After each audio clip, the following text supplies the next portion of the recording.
Captain Tejo was drinking his morning coffee when the alarm started screaming. He almost dropped his cup as red lights flashed across every screen in the control room. His station, Horizon Watch, had detected something massive at the edge of the solar system. "What am I looking at?" Tejo asked as he rushed to the main console. Commander Dong-hyun was already pulling up the sensor data. His face looked confused. "Sir, we have 300 unknown ships. They just appeared out of nowhere. Each one is about 2 kilometers long." Tejo stared at the display. 300 ships. That was more than humanity's entire fleet combined. He felt his heart beating faster, but he kept his voice calm. "Are they hostile?" Unknown. They're not moving yet. Just sitting there." Dong-hyun zoomed in on one of the ships. It looked like someone had taken a massive triangle and covered it with weapons. Lots and lots of weapons. A young officer named Jia spoke up from the communications station. "Do it." The main screen flickered. An alien face appeared. It had gray skin, 4 eyes arranged in a square pattern, and a mouth full of small, sharp teeth. The creature wore something that looked like military armor covered in metals. "Attention, primitive species of Sol 3, the alien said. Its voice was translated by some kind of computer. "I am High Executor Thren of the Vraxil Dominion. Your planet and all your resources now belong to the Dominion. You have 48 of your standard hours to surrender completely, transfer all technology, all weapons, and pledge eternal servitude to our empire. If you refuse, we will destroy every single structure you have built. Every station, every ship, every city. This is not a negotiation. This is your only warning." The screen went black. Nobody spoke for a moment. Then Dong-hyun started laughing. He tried to stop himself, but he couldn't. Did he seriously just demand we become slaves? Tejo felt the corner of his mouth twitch.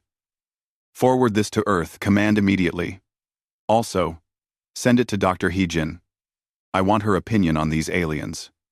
Day. While Jia sent the message, Tejo looked at the alien fleet again. They were arranged in a perfect formation, probably meant to look impressive.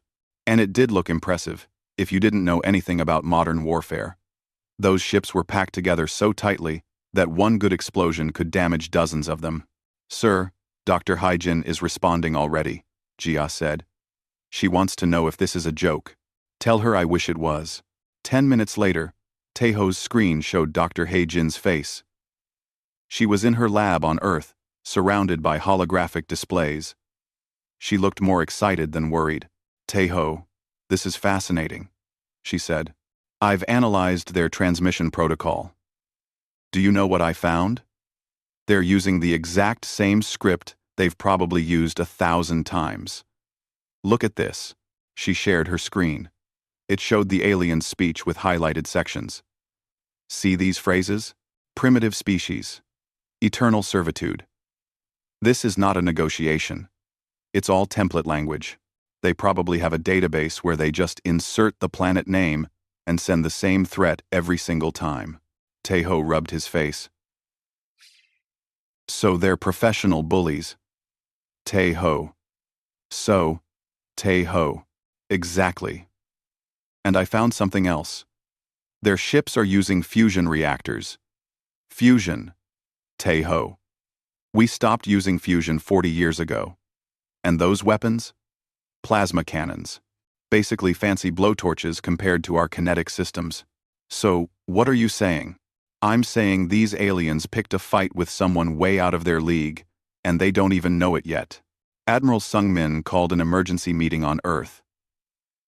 Every major leader in the Terran coalition was there, either in person or through hologram. Ambassador Yuna sat at the main table, reading the alien's message on her tablet. "Well," she said, looking up. "That was rude." Several people laughed. Admiral Sung-min pulled up a tactical display showing the alien fleet. "According to our analysis, these ships are using outdated technology. Their weapons can't penetrate our standard shielding.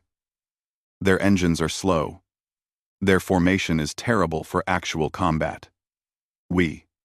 Their weapons can't penetrate. Our stand. Do they know this? Someone asked. I doubt it, Sungmin replied.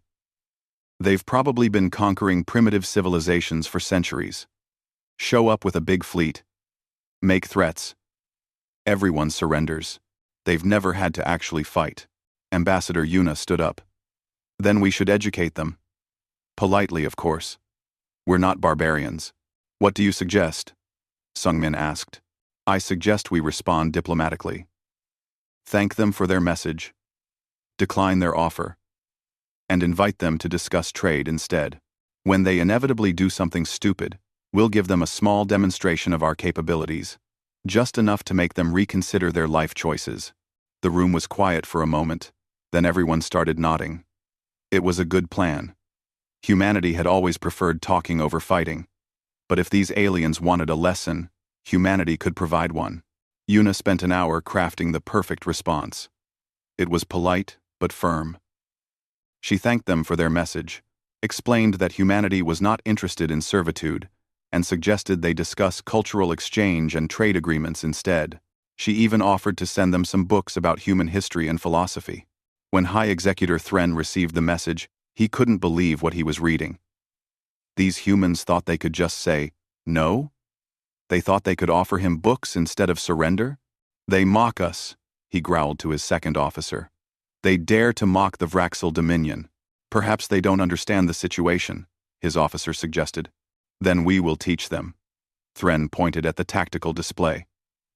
Move the fleet toward their fourth planet. Find one of their mining stations and destroy it.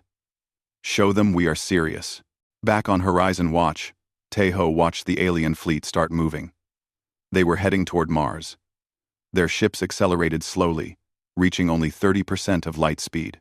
At that rate, it would take them 2 days to reach Mars. Horizon Watch could make the same trip in 6 minutes. They're really committed to this, Donghyun said. Taeho nodded. He opened a channel to Earth Command. Admiral, the aliens are moving toward Mars. They're going to attack something. Let them, Sungmin replied. We'll evacuate whatever they target. Then we'll show them what happens when you threaten humanity. Taeho smiled. These aliens had no idea what they'd just started. They thought they were dealing with primitives who would panic and surrender. Instead, they'd found humans. And humans didn't panic easily. High Executor Thren stood on the bridge of his flagship, watching the blue and white planet grow larger on his view screen. 2 days of travel. And finally they were approaching the human home system. He felt annoyed. This should have been simple. Send message. Receive surrender. Move to next planet. Instead, these humans had sent him a message about trade and books. Books. As if he needed their primitive literature. High Executor, his tactical officer said. We have identified a target. Mining station Kyung-hee. Orbiting the fourth planet. Approximately 200 life signs detected. Perfect, Thren said. Charge all forward plasma cannons. We will remove this station from existence. Then they will understand we are serious. His second officer looked uncomfortable. Sir, there are civilians on that station. Exactly, that is the point. Fear is the most effective teacher. The Vraxil fleet moved into position around Mars. Thren felt satisfied.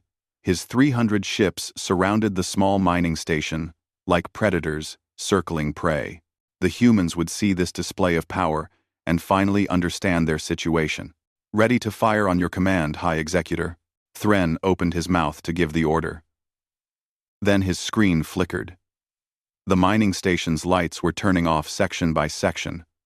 The life signs were disappearing. What is happening? Thren demanded.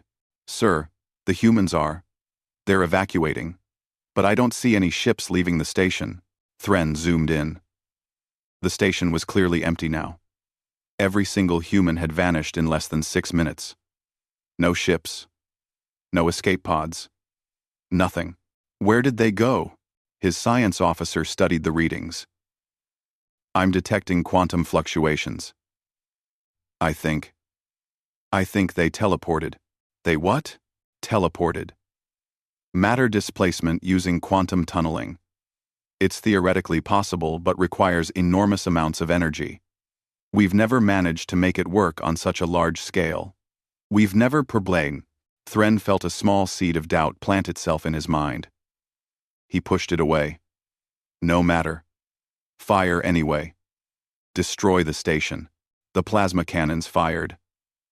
Bright green bolts of superheated plasma crossed the distance and slammed into the mining station. The structure exploded in a satisfying fireball. Debris scattered in all directions. Broadcast a message to Earth, Thren ordered. Tell them this is their final warning. Surrender or face complete destruction. On Earth, Admiral Sung Min watched the mining station explode on his screen. He looked at the people gathered around him. Ambassador Yuna had her arms crossed. Dr. Heijin was typing notes on her tablet. Captain Taeho appeared via hologram from Horizon Watch. Well, Sungmin said. They destroyed an empty building. I suppose we should be impressed by their commitment. 2. Come. 2. All workers are safe on Mars' surface, someone reported. No casualties. Good. Now, shall we respond? Ambassador Yuna shook her head. They destroyed civilian property and threatened to kill innocents. That's not just rude anymore. That's a crime. Agreed, Sungmin said. He turned to his tactical officer. Authorization code Sungmin Alpha 7. Initiate operational protocol. Minimum necessary force. The officer nodded and began entering commands. Captain Taeho spoke from his hologram. Admiral. Requesting permission to engage. Granted. 1 ship, Captain. Just 1. Let's not be excessive. Taeho smiled. Understood, sir. On Horizon Watch. Taeho turned to Commander Dong-hyun. Target the destroyer on the left flank of their formation. Use Railgun 3. Standard defensive. Round. Just 1 shot, sir? Just 1. We're making a point, not starting a war. Dong-hyun programmed the targeting computer. The railgun was designed to shoot down asteroids that got too close to Earth. It fired tungsten rods at 95% of light speed. Humanity used them for space cleanup. The aliens were about to learn they had other uses. Target locked. Firing. The railgun hummed. There was no flash, no dramatic light show.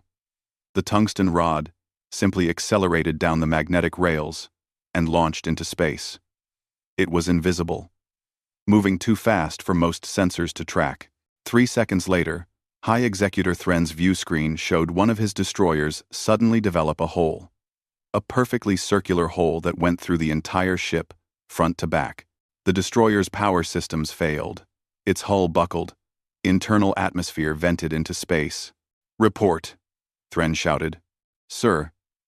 Destroyer. Vex 12 has been hit. Unknown weapon. Shields had no effect. The projectile passed through our armor like it wasn't there. Where did it come from? Unknown. We detected no energy discharge, no missile launch, nothing. Whatever hit us, we never saw it coming. Thren felt cold. His shields were top military grade, designed to stop any plasma weapon or missile in the galaxy. They hadn't even slowed down whatever the humans had fired. Return fire, all ships. Target the coordinates of that defense station. 300 ships rotated and fired. The space around Mars lit up with green plasma bolts. It was beautiful and terrifying at the same time. Enough firepower to destroy a small moon, all focused on one target. Captain Taeho watched the plasma bolts approaching on his screen. They would take about 8 seconds to reach Horizon Watch. Plenty of time. Point defense systems, engage, he said calmly. Commander Jia activated the station's defensive grid. Dozens of laser turrets swiveled into position. These were normally used to destroy space debris and small asteroids. Nothing fancy, just basic equipment every space station had. The plasma bolts entered range. The lasers fired. Every single plasma bolt was vaporized, before it got within 50 kilometers of Horizon Watch. The lasers were so precise that they could hit individual bolts, superheating them until they dispersed harmlessly into space. On his bridge, High Executor Thren watched in horror as his entire fleet's firepower accomplished exactly nothing. The human station just sat there, casually destroying every shot with what looked like automated systems. "Sir, the humans are hailing us." A woman's face appeared on screen. She wore a simple business suit and had a friendly smile. "I wanted to inform you that you've just committed several crimes under our law. You destroyed civilian property and attempted to harm innocents. However, we understand this was based on poor intelligence gathering. We're willing to discuss reparations and hopefully establish peaceful relations. What do you say?" "What do you say?" Archipo. Thren couldn't speak. His brain was trying to process what just happened. His fleet had fired everything, and the humans had stopped it all without even trying. They weren't angry. They weren't scared. They were offering to talk. We. Thren struggled to find words. "Take your time," Yuna said kindly. "I know this must be confusing for you. Why don't we arrange a meeting? Face to face. We can explain everything." Thren looked at his tactical officer. The man looked back with wide eyes. They'd made a terrible mistake. These humans weren't primitives. They weren't even close to primitive. They were so far advanced that they could destroy his entire fleet without breaking a sweat. And they were still being polite about it. "I need to contact my superiors," Thren said weakly. "Of course. We'll wait. But please, don't try to attack anything else. We'd rather not hurt anyone. But we will defend ourselves." "Understood?" Thren nodded. "Wonderful. We'll talk soon." Thren sat in his command chair and put his head in his hands. He'd been conquering planets for 50 years. He'd never, not once, encountered resistance. And now he'd found a species that made his entire military look like children playing with toys. The worst part? They were still being nice about it. Dr. Hygiene stood in the observation deck of the newly constructed diplomatic station. It floated peacefully in Mars orbit. Built in just 6 hours, using automated construction drones. The station was simple but comfortable, designed specifically for this meeting with the Vraxel. "They're approaching," Captain Tejo said. He stood nearby with a security team, though He-Jin doubted they would need protection. The aliens seemed more scared than dangerous now. A small shuttle separated from the Vraxel flagship and docked with the diplomatic station. The airlock hissed open. High Executor Thren stepped through, followed by 3 other Vraxel in military uniforms. They all wore full armor and carried sidearms. He-Jin smiled and walked forward. She wore a simple blue dress and carried only a tablet. "Welcome. I'm Dr. Hygiene, Chief Xenobiologist and First Contact Specialist. Thank you for agreeing to meet." Thren looked around nervously. His 4 eyes kept moving, watching everything. "You built this station in 6 hours?" "Yes." "Is that impressive? Our construction drones are quite efficient." He-Jin gestured to a conference room. "Please, let's sit and talk. Can I offer you anything? Water? Food?" Thren followed her into the conference room. The walls were transparent, showing Mars below and Earth in the distance. He sat down carefully, his armor making small mechanical sounds. "How did you do it? The weapon that destroyed my ship. Your defense systems. All of it. How?" Hygiene sat across from him. She pulled up a holographic display from her tablet. "Well, let's start with the basics. What do you know about human history? Our scouts reported you achieved industrial civilization recently. Single planet development. No faster than light travel. Primitive weapons. Your scouts visited our system when? Exactly? 50 of your years ago." He-Jin nodded. "That explains a lot. 50 years ago, we were still using fusion reactors and early plasma weapons, but we've developed quite a bit since then. You see, humanity went through a significant change about 150 years ago. What change? We stopped fighting each other. Every major nation on Earth united under one government. We took all the money and resources we used for war and put them into science, education, and space exploration. When you're not spending trillions on weapons to fight your own species, you can accomplish amazing things. Thren leaned forward. This is not normal. Most species fight until one group dominates all others. We almost did that too. But we realized something important. Working together is better than working against each other. Simple concept, really. He-Jin pulled up another display. Let me show you the weapon that destroyed your destroyer. It's called a railgun. Very simple technology. We use magnetic forces to accelerate a tungsten rod to 95% of light speed. The rod itself has no explosives. At that speed, it doesn't need any. The kinetic energy alone can punch through almost anything, but the energy required is substantial, yes. We use zero-point energy reactors. They extract energy from quantum vacuum fluctuations. Each reactor on our defense stations produces more power than your entire fleet combined. Thren's face went pale, which He-Jin found interesting since his skin was already gray. That's impossible. Zero-point energy is theoretical. The math says it should work. But nobody has ever built a working reactor. We have. About 40 years ago. He-Jin smiled gently. I'm not telling you this to brag. I'm explaining so you understand the situation. You came here planning to conquer us. But Thren, humanity is so far beyond your technology that it's like comparing a sailing ship to a spacecraft. One of Thren's officers spoke up. Then why haven't you destroyed us? You could. Easily. Captain Tejo answered from where he stood near the door. Because we're not monsters. You made a mistake based on bad information. Why would we kill you for that? It would be like an adult beating up a child for not knowing advanced mathematics. Thren sat back in his chair. He looked tired. I need to tell you something. The Vraxial Dominion has conquered 847 star systems. Do you know how many of those civilizations fought back? How many? He-Jin asked. 0, not 1. We arrive, we threaten, they surrender, always. We've been doing this for 3,000 years, and nobody has ever said no. Thren laughed bitterly. We're not actually warriors. We're just bullies with big ships. And we finally picked on someone who punched back. Ambassador Yuna entered the room. She'd been listening from the observation area. That's honest. I appreciate honesty. Here's the situation as I see it. You destroyed civilian property. You threatened innocents.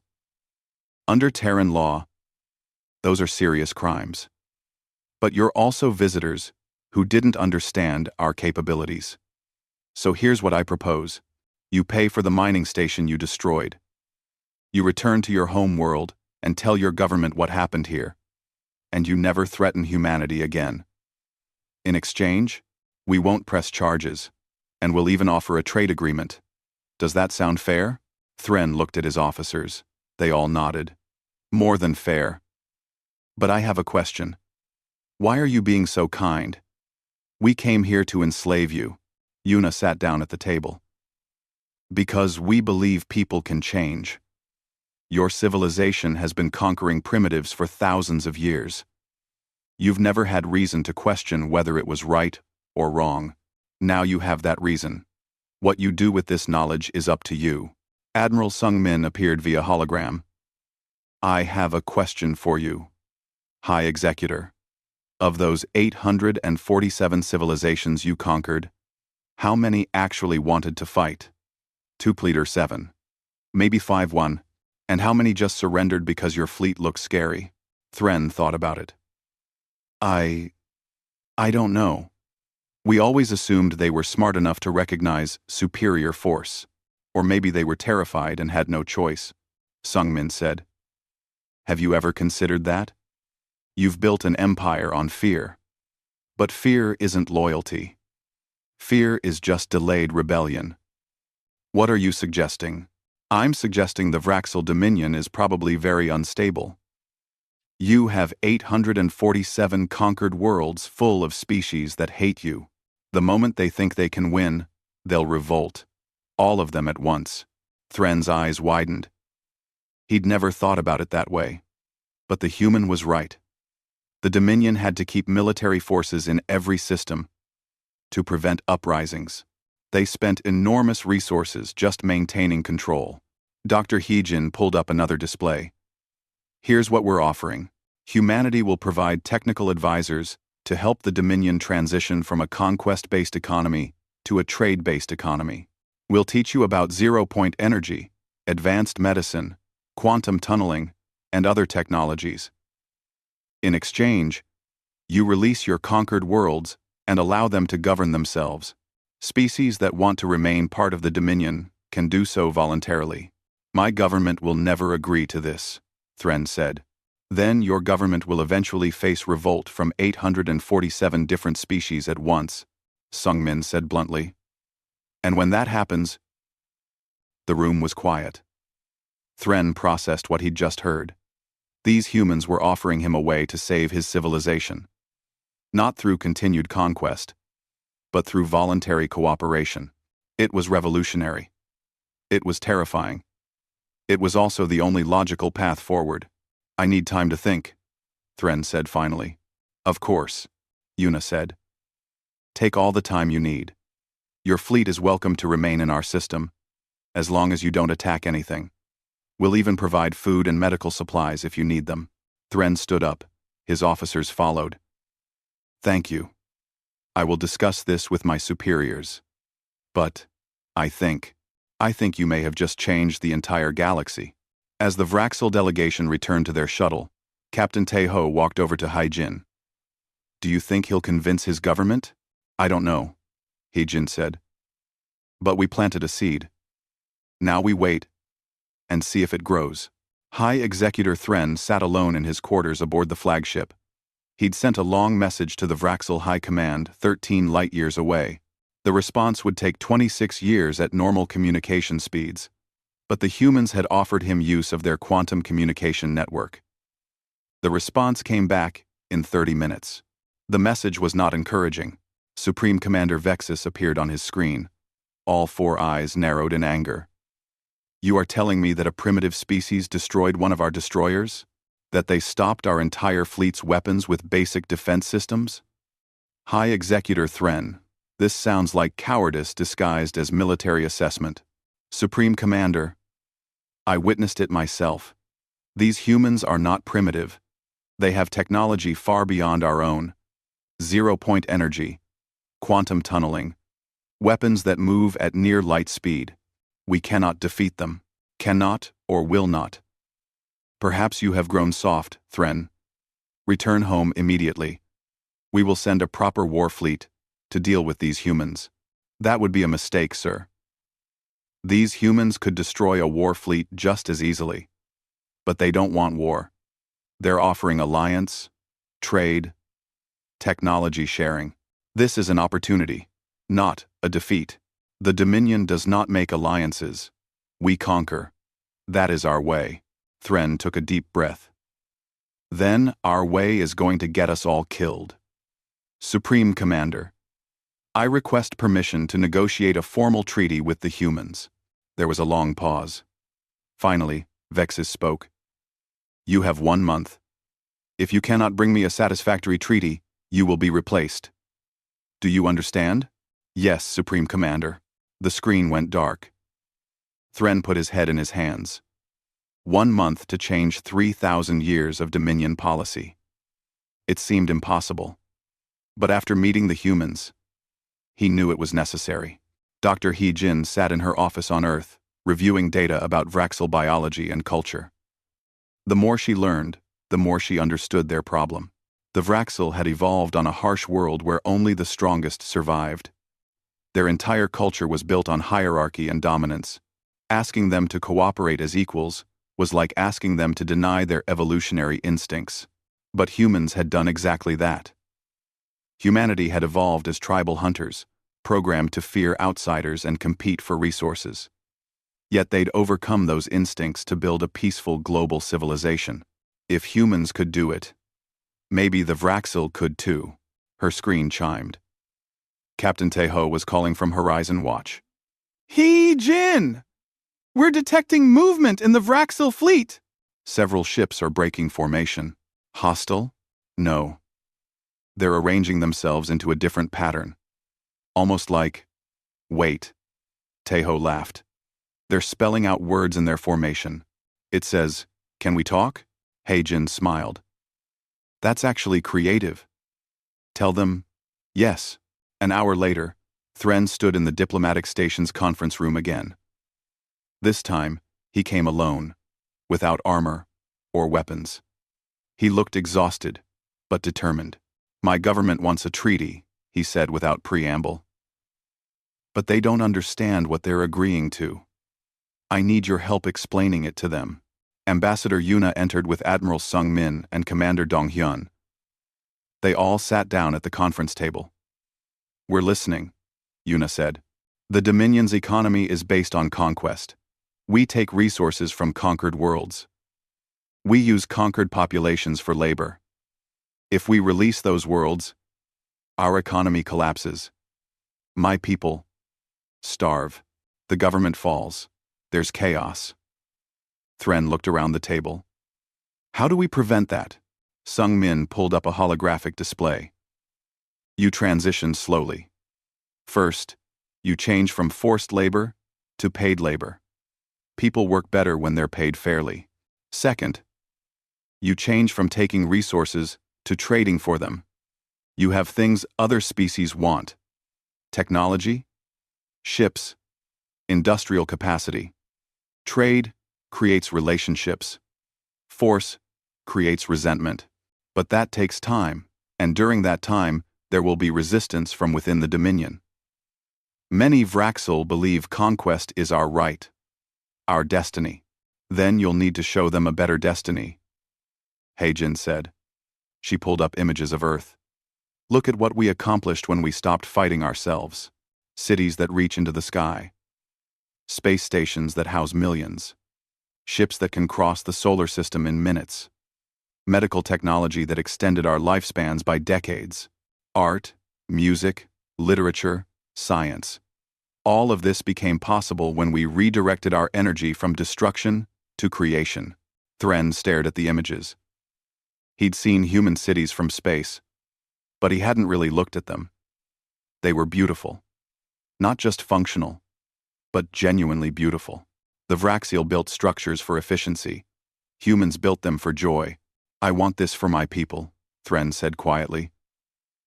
"But I don't know if they'll choose it." "Then give them a choice," Yuna said. "That's the difference between your way and our way. You force people to obey. We give them options and let them decide.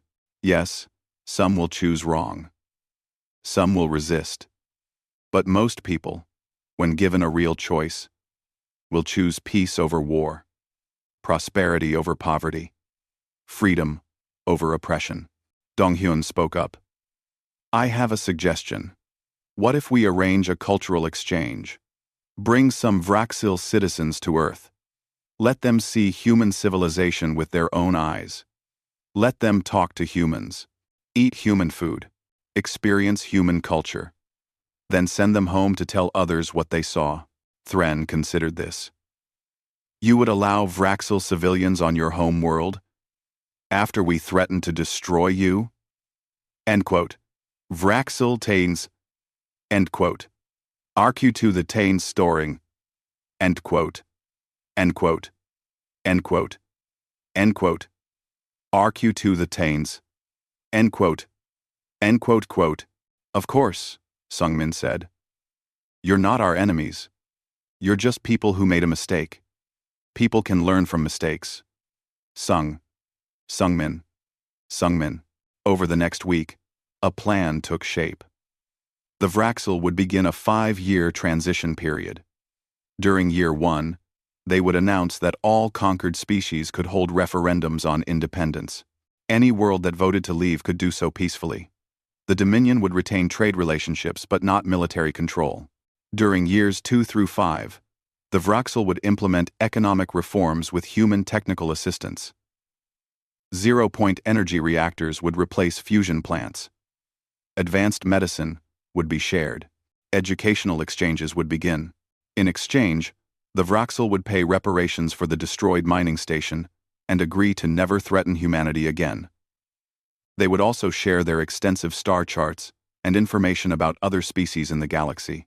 Thren transmitted the proposal to the High Command. The response came back surprisingly quickly. Supreme Commander Vexus appeared on screen again. This time, he looked thoughtful, rather than angry. High Executor Thren, I have reviewed your proposal with the Supreme Council. We have also reviewed the technical data you sent about human capabilities. I am forced to conclude that you are correct. We cannot defeat these humans in combat. But more importantly, I am intrigued by their offer of cooperation. The Council votes to accept this treaty, pending successful negotiations on specific terms. Thren felt relief wash over him. Thank you, Supreme Commander. I believe this will be good for all Vraxel. Perhaps.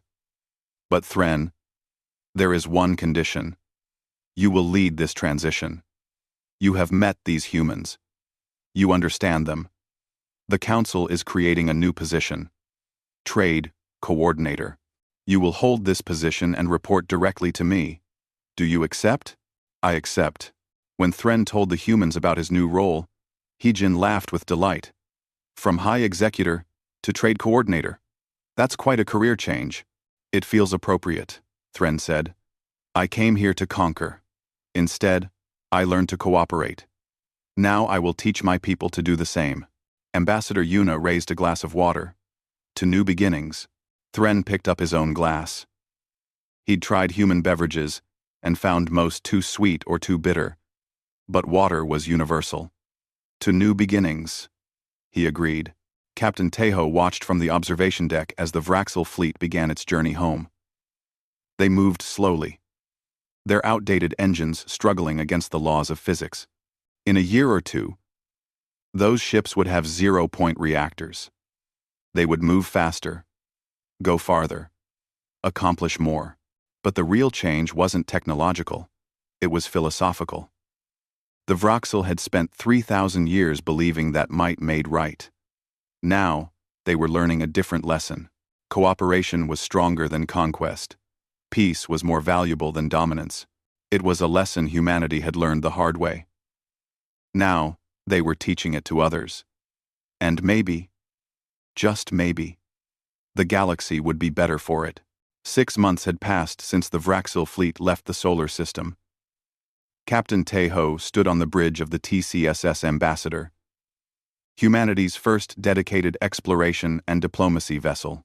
The ship was beautiful, sleek, and fast, equipped with the latest zero-point reactors and quantum drive systems. It could cross the galaxy in weeks, rather than centuries. Captain, we're receiving a transmission from Earth, Commander Jia said. She'd been promoted and assigned to the Ambassador as communications officer. It's from the Galactic Trade Summit, Tejo smiled. Put it on screen. Ambassador Yuna appeared. Behind her, Tejo could see a massive conference hall filled with beings from dozens of different species. Some looked humanoid. Others were completely alien, with tentacles or multiple limbs or features Tejo couldn't even identify.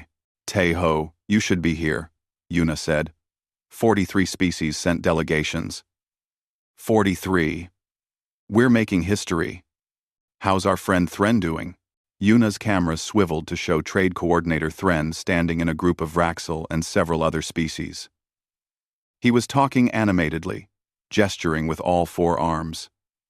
He looked different. Happier, maybe. Less burdened. He's become quite popular, Yuna said. Everyone wants to hear the story of how the mighty Vraxel Dominion learned humility. Though Thren tells it better than I could. And the Dominion's transition? How's that going? 23 worlds held independence referendums. 17 voted to leave. 6 voted to stay. The Dominion honored all results. There was some unrest, but nothing violent. The Vraxil military is slowly becoming a defense force instead of a conquest force. It's messy, but it's working. Teho felt proud. Humanity had done that, not through force or threats, but through example and patience. What about the other species at the summit? That's the interesting part. Many of them were former Vraxil subjects. They're cautiously optimistic about the changes. But we also have species that were never conquered. They heard about us through various channels and wanted to meet the humans who stopped the Vraxil without firing more than one shot. On Earth, Dr. Heejin was giving a lecture to a classroom full of students.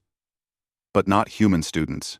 12 young Vraxil sat in chairs designed for their larger frames, listening intently as she explained quantum mechanics. The key to zero-point energy, Heijin said, is understanding that empty space isn't actually empty.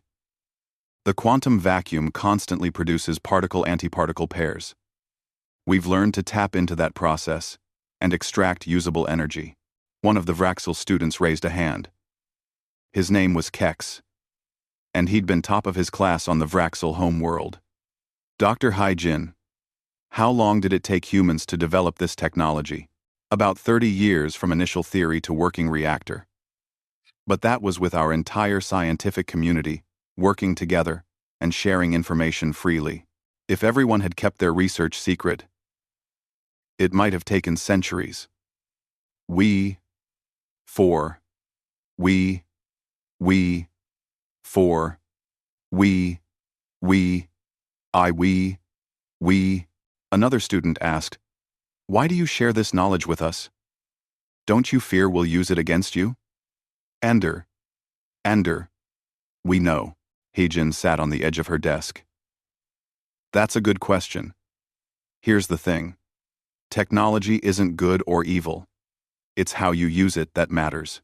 Yes, you could theoretically use zero-point reactors to power weapons, but you could also use them to power cities, to explore space, to improve lives. We're betting that once you see how much better life is with cooperation, you won't want to go back to conquest. Kex thought about this. And if you're wrong, if some Vraxil decide to become enemies again, then we'll deal with it.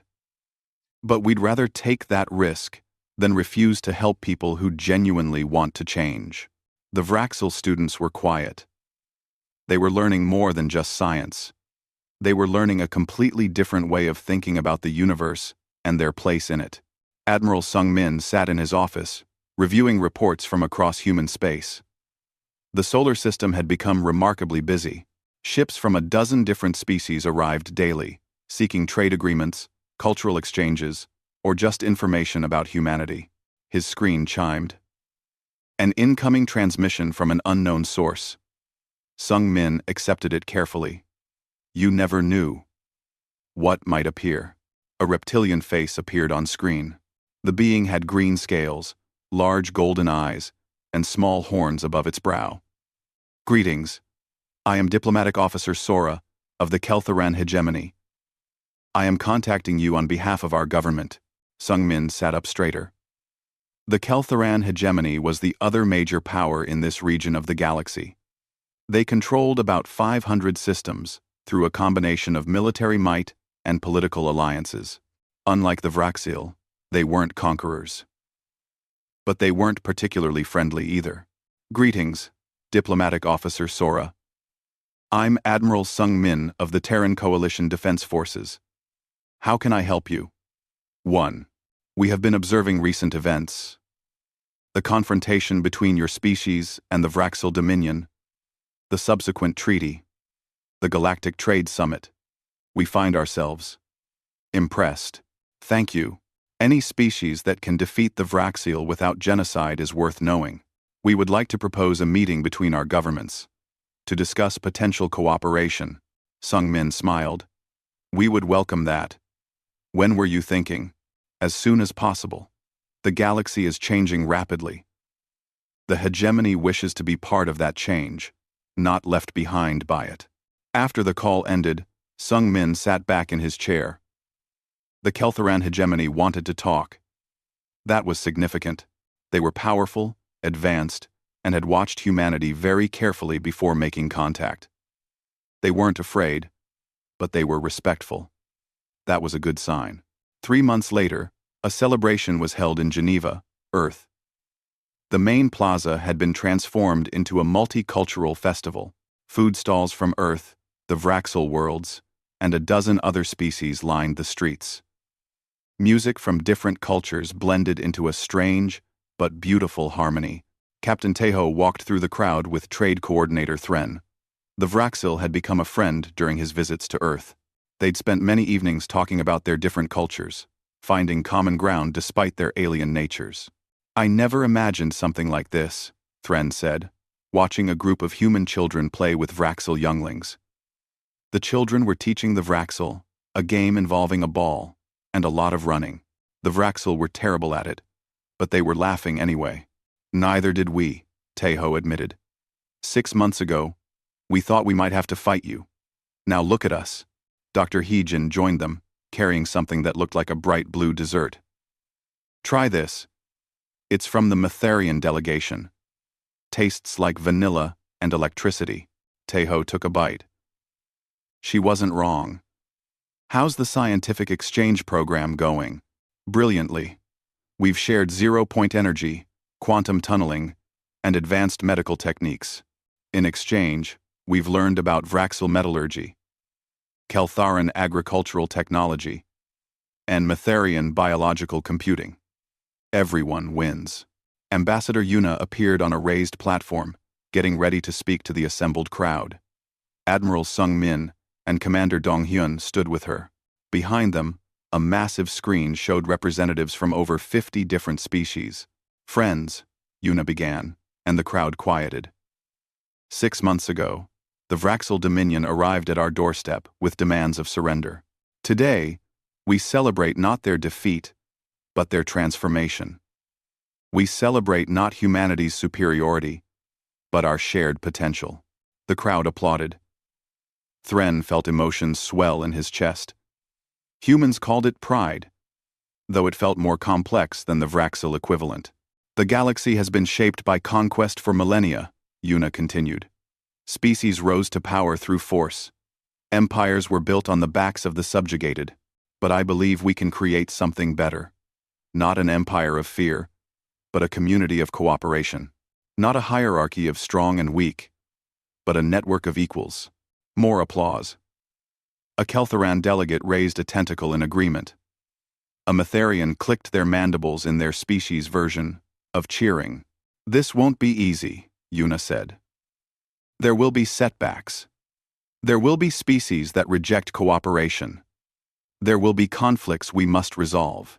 But I have seen what's possible when people choose cooperation over conquest.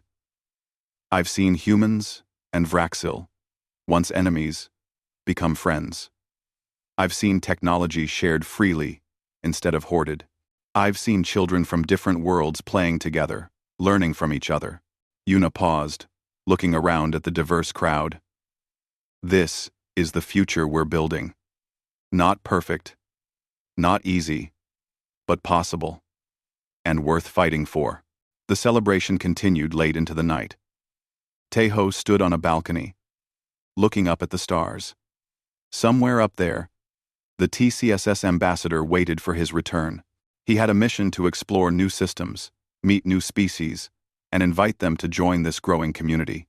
Dr. Haejin joined him on the balcony. "Always. There's so much to explore. So many species to meet.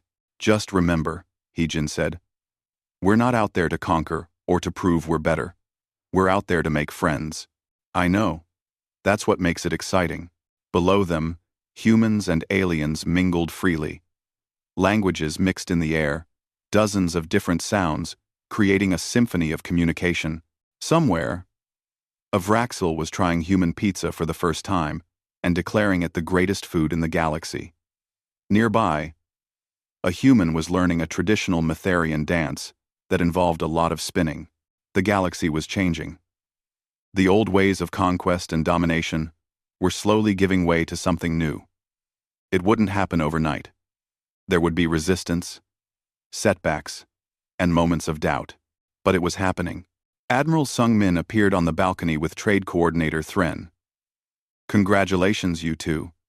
Your little diplomatic station became the foundation for galactic cooperation." Thren laughed, a sound that resembled grinding rocks but conveyed amusement. "It started because I made a foolish mistake. I underestimated humanity." "Number 1. Best mistake you ever made," Teho said. "Indeed, though I must tell you something." Thren looked serious. "The Vraxel High Command has been reviewing records of all our conquered worlds. We're finding that many of them have resources and knowledge we ignored because we only saw them as subjects. If we had approached them as partners centuries ago, the Dominion would be far more advanced than it is now." "It's not too late to change," Heijin said. "No, it's not." Thren raised a glass of human whiskey, which he'd developed a surprising fondness for. "To new beginnings. To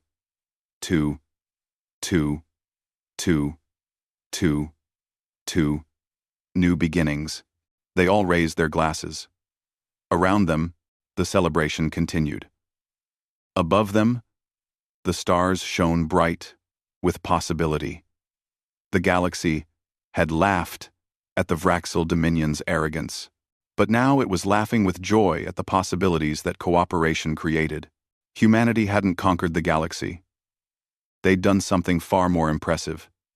They'd shown the galaxy a better way to live. And the galaxy, tired of endless conflict, was listening.